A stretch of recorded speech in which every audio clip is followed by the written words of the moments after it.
नमस्कार, आप देख रहे हैं द अमर टाइम्स। आइए हम रुख करते हैं खबरों की ओर। रुदौली अयोध्या। आइए हम सब जानते हैं सिंघाड़ा की खेती कैसे होती है, कितने दिन में होती है, इसकी लागत कितनी लगती है। हमारे news channel the Amar times से जुड़कर सिंघाड़े की खेती करने वाले रुदौली विधानसभा क्षेत्र के अंतर्गत ग्राम पंचायत इचौलिया के रहने वाले राम बाबू ने क्या कुछ जानकारी दी, आइए हम जानते हैं। सिंघाड़ा भारतवर्ष के प्रत्येक प्रांत में तालों और जलाशयों में रोप कर लगाया जाता है। इसकी जड़ पानी के भीतर दूर तक फैलती है। इसके लिए पानी के भीतर कीचड़ का होना आवश्यक है। आप भी देखिए the Amar times news channel सिंघाड़ा की खेती की पूरी रिपोर्ट। चैनल को लाइक से सब्सक्राइब और कमेंट करना ना भूलें ताकि क्षेत्र में आने वाली खबर सबसे पहले आप तक पहुंचे। धन्यवाद।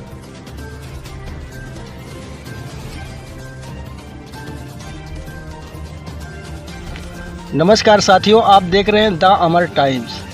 आप देख सकते हैं हम कहां पर हैं और किस लिए हैं। हम इस समय ग्राम पंचायत इचौलिया एक पड़ता है, रुदौली विधानसभा के अंतर्गत आता है।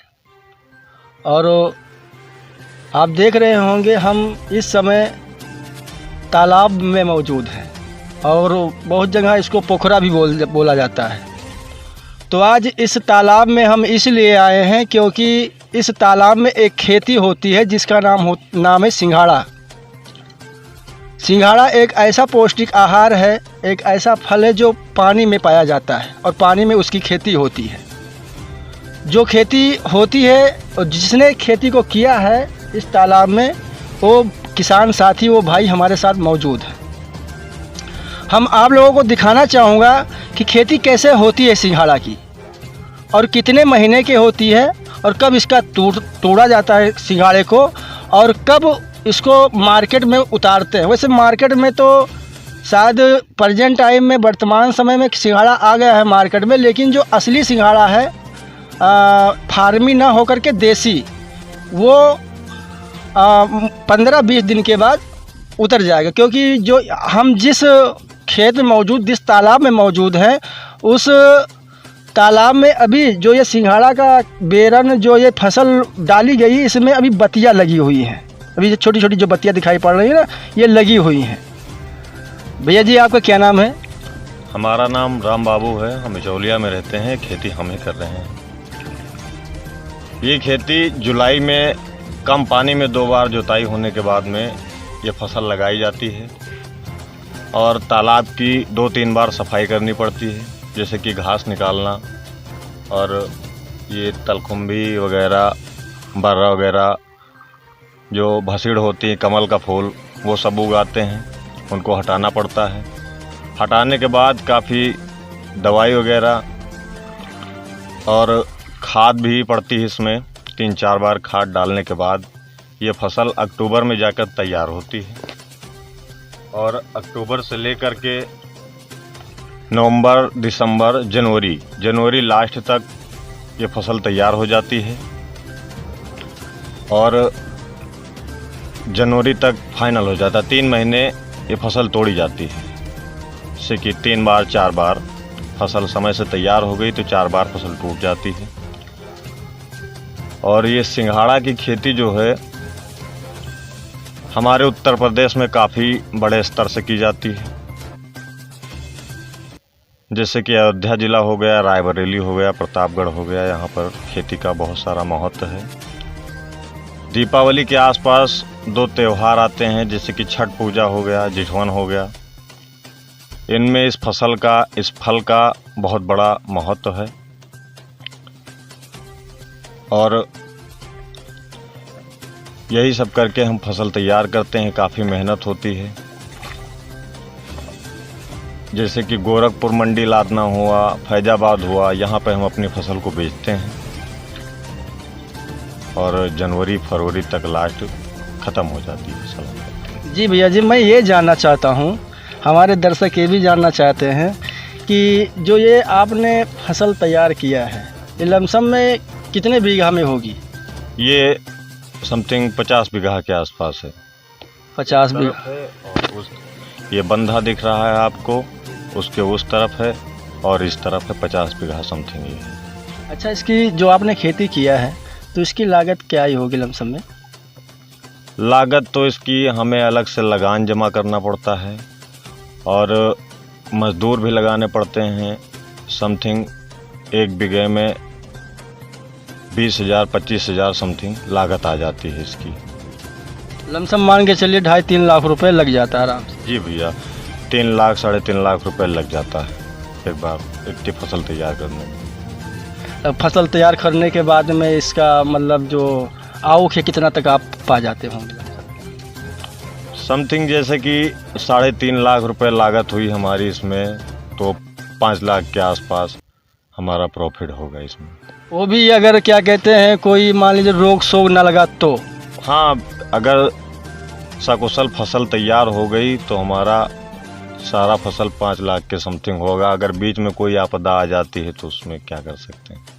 अच्छा, जैसे सरकारी कोई जैसे सहायता आपको मिलती है या नहीं मिलती इसमें? नहीं, इसमें कौन सी सरकार की कोई सहायता नहीं मिलती है। ये तो हमारे घर से ही पूंजी लगती है और जो बच जाता है वही हमारा है, और कुछ नहीं। जैसा कि भैया ने बताया, सिंघाड़ा को लेकर के ख़ास तौर पर हम इस तालाब में मौजूद हैं। इस तालाब में छोटी सी नाव है भैया जी की, जो इस नाव से भैया जी अपना कार्य करते हैं, दे हुए हैं। अगर नाव बाई चांस ख़राब हो जाती है, आपको उसी दिन आपको ये कार्य करना है कि दवा नहीं छिड़केंगे तो हमारे जो सिंघाड़े की खेती है वो बर्बाद हो जाएगी। तो उस समय आप क्या करते हैं? क्या कर सकते भैया, फिर पानी में उतर के हमें दवाई छिड़काव करना पड़ेगा।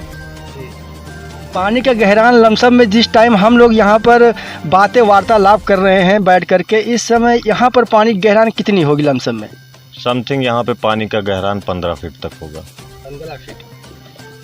तो 15 फीट में कैसे आप उतर करके दवा का छिड़काव करते हैं? मशीन किसी सहारे से नाव कोई भी हो उसके सहारे से हम उस पर रोकते हैं। उसके बाद में फिर तैर करके या फिर पानी में उतर करके डंडे के सहारे से, लाठी के सहारे से दवाई का छिड़काव करें। छिड़काव करते हैं। देखिए, जितना खाने में आनंद आता है सिंघाड़ा, उतना उसके साथ करना भी पड़ता है। जैसे कहते हैं ना कि रोटी तो बहुत लोग आराम से खा लेते हैं, लेकिन जाकर उस किसान से पूछो जो किसान गेहूं को पैदा करता है, धान को पैदा करता है। गेहूं और धान पैदा करने के लिए धान गेहूं को किसान को बनना पड़ता है, तब जाकर के रोटी जो है ना, एक रोटी हमारे मुंह को जाती है।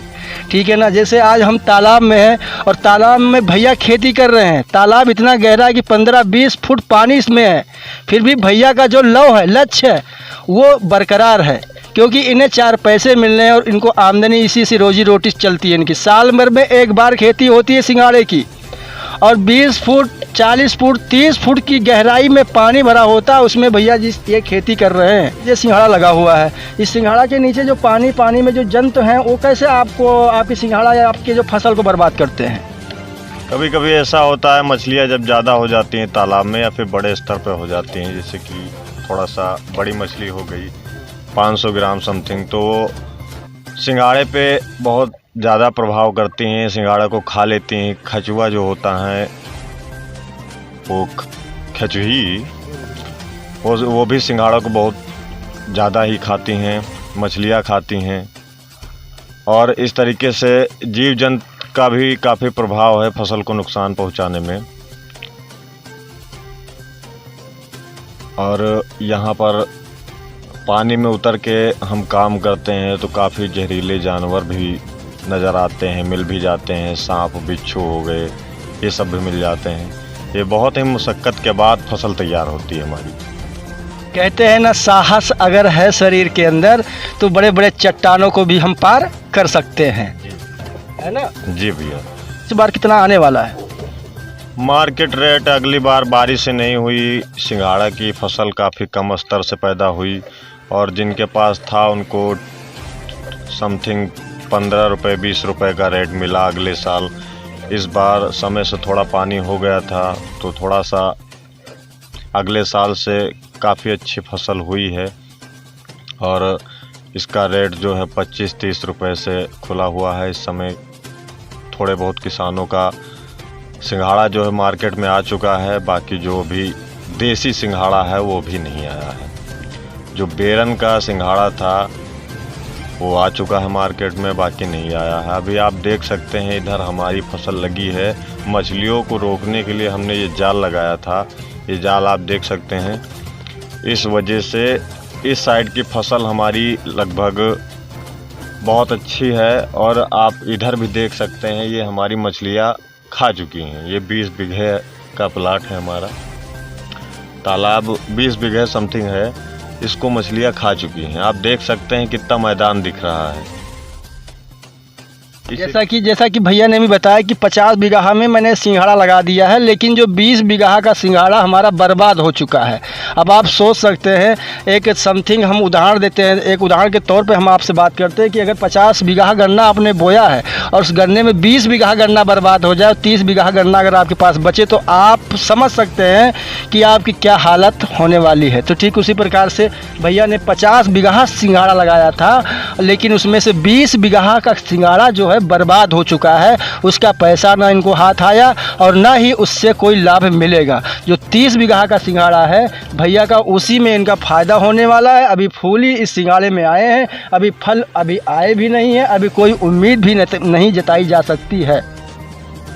भैया जी, इसका बेरन कैसे तैयार होता है, हमारे दर्शकों को बताइए दादा। मई जून की गर्मियों में हम लगभग 1-2 बीघे का तालाब चुनते हैं और उसकी सफाई करते हैं, उसमें पानी डालते हैं, चूना वगैरह डाल करके उसका पानी फ़िल्टर किया जाता है। पानी फ़िल्टर करने के बाद उसमें सिंघाड़े का जो बीज होता है उसको बोया जाता है। समथिंग 20 दिन 25 दिन में उनका पौधा निकल आता है। फिर उस पौधे को हम बड़े तालाबों में फैलाते हैं। ऐसे होकर के 3 से 4 महीने में हमारी बेरन तैयार होती है और जुलाई से इसका पौधारोपण का काम शुरू हो जाता है और सितंबर तक, लास्ट सितंबर तक इसकी बुआई का काम चालू रहता है। सितंबर से अक्टूबर तक फसल तैयार हो जाती है। उसके बाद में फिर 2 महीने इसकी तुड़ाई का काम चलता है, फल निकालने का। जी भैया जी, जैसे सिंघाड़ा है, सिंघाड़े की फसल तैयार हो गई, आप तोड़ रहे हैं, ठीक है ना? क्या उस तोड़ने के वक्त, सिंघाड़ा तोड़ने के वक्त क्या कोई ऐसी संभावना है कि इसमें कीड़े मकोड़े लग सकते हैं, फसल हमारी बर्बाद हो सकती है, ऐसा कुछ है? नहीं, तोड़ने के वक्त तो काफ़ी कम चांस होते हैं, लेकिन उससे पहले काफ़ी सारे रोगों का सामना करना पड़ता है हमें। सूंडी रोग लगता है, दहिया लगता है, सड़वा भी पकड़ लेता है और ये सब काफ़ी इस तरीके के रोग हैं जो कीटनाशक दवाइयाँ हम छिड़काव करते हैं, तब जा कर के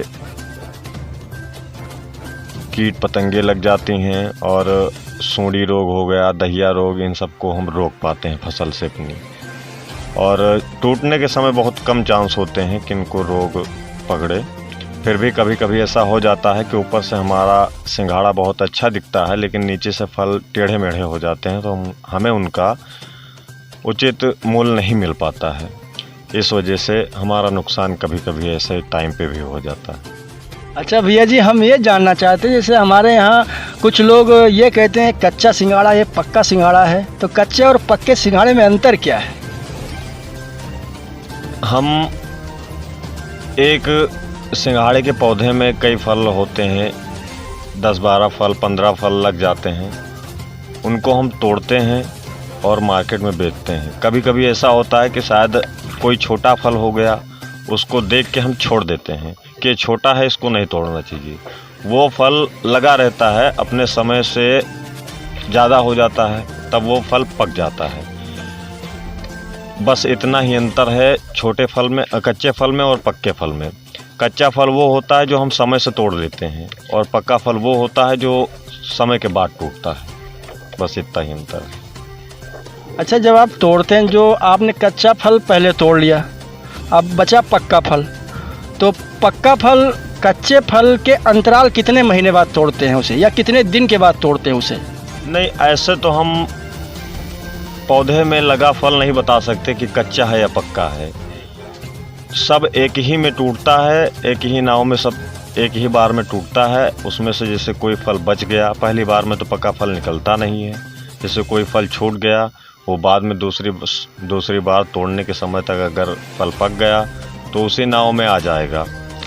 तब जब बोरी में डालते समय उनकी पहचान की जाती है, तब उनको अलग किया जाता है, पक्के फल को, और कच्चे फल को अलग किया जाता है। अच्छा, जब आप बोरी में डालते हैं तो कैसे पहचान करते हैं कच्चा फल या पका फल है?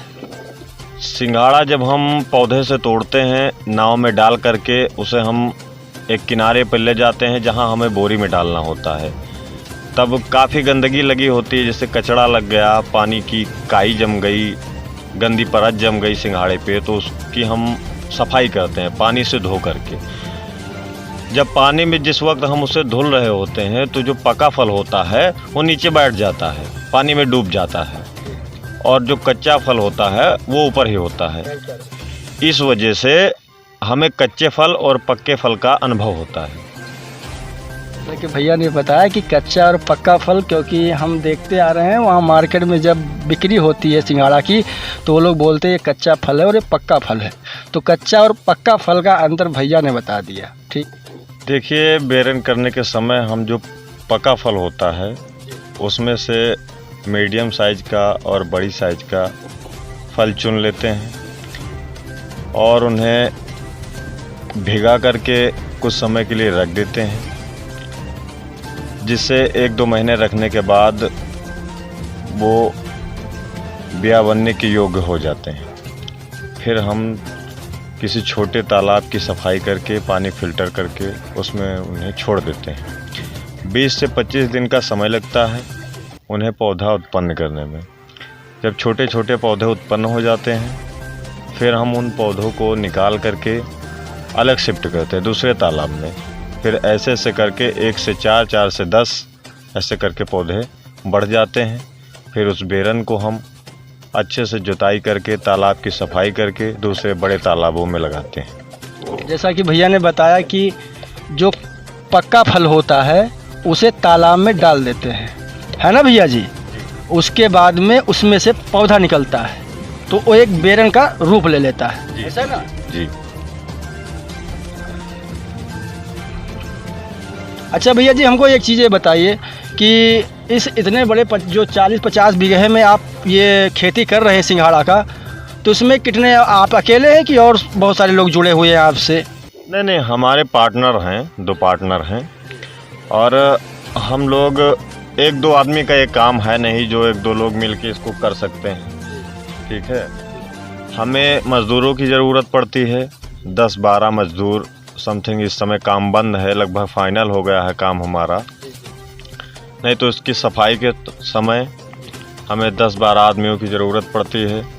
रोज़ाना 10-12 आदमियों को हम ला करके तालाब पे अपने काम करवाते हैं, खाद डलवाते हैं, दवाई डलवाते हैं। इस तरीके से हमारा काम होता है। जो पार्टनर है उनका क्या नाम है? हमारे पार्टनर हैं विकास रावत, कटिहार पुरवा मजरे चौलिया, और एक हम मनीष कुमार रावत, भेटौरा के रहने वाले हैं, जो हमारे रिश्तेदार भी हैं। हम 3 लोगों ने मिलके इस काम को किया है। भैया जी, अभी तक आपने बहुत अच्छा बताया हमारे द अमर टाइम्स के दर्शकों को। आज मुझे भी बहुत खुशी हो रही, बड़ी हर्ष हो रही कि बहुत ही सौभाग्यशाली हूँ जो मैं आज भैया जी से वार्तालाप करने का सौभाग्य प्राप्त हुआ। और आज हम इसलिए खुश हैं कि हमें बहुत दिनों के बाद में सिंघाड़ा के खेत में आने का अवसर प्राप्त हुआ। जो हमारे एक सहयोगी भैया जी कैमरा मैन भी हैं मौजूद में, और इस तालाब में जो सिंघाड़ा की खेती का चल रही है, इस तालाब में 2 नाव यहाँ पर मौजूद हैं। जिस नाव में, एक नाव में हम बैठे हैं, एक पे हमारा कैमरा मैन भैया बैठा हुआ है। तो भैया जी, आज बस हम आपसे द अमर टाइम्स के जो हमारे दर्शक हैं, जो हमारे न्यूज़ को देखते हैं, जो हमारे भाई बहन जुड़े हुए हैं हमारे द अमर टाइम्स के साथ, उनको आप इस सिंघाड़ा की खेती को लेकर के या व्यक्तित्व जो आपके दिल के अंदर है, क्या संदेश देना चाहोगे? हम संदेश अपने भाइयों को यही देना चाहेंगे, आप कोई भी कार्य करिए उसे पूरी मेहनत, पूरी लगन के साथ करिए। अभी आप देख सकते हैं कि हम सोने के लिए घर जाते हैं, बाकी खाना पीना सब यहीं होता है। ये हमारा रहने के लिए थोड़ी सी व्यवस्था है, यहीं पे हम खाना खाते हैं, रहते हैं। सारा दिन यहीं पे हमें बीत जाता है, जो भी काम होता है काम करते हैं, नहीं फिर निकल के लगभग तो निकलने का टाइम ही नहीं होता, कुछ ना कुछ काम ही होता है। आप काम किसी क्षेत्र में करिए, मेहनत से, लगन से आप काम कर रहे हैं तो लाजमी है आपको कामयाबी मिलेगी, ये हमारा मानना है। और खेती हो गई, पढ़ाई हो गई, नौकरी करने का कोई आपका अनुभव है, कोई भी काम कर रहे हैं, अगर आप मेहनत से कर रहे हैं, आपका दिल दिमाग एकाग्र होकर काम कर रहे हैं पूरे मन से, तो आपको कामयाबी मिलेगी। धन्यवाद।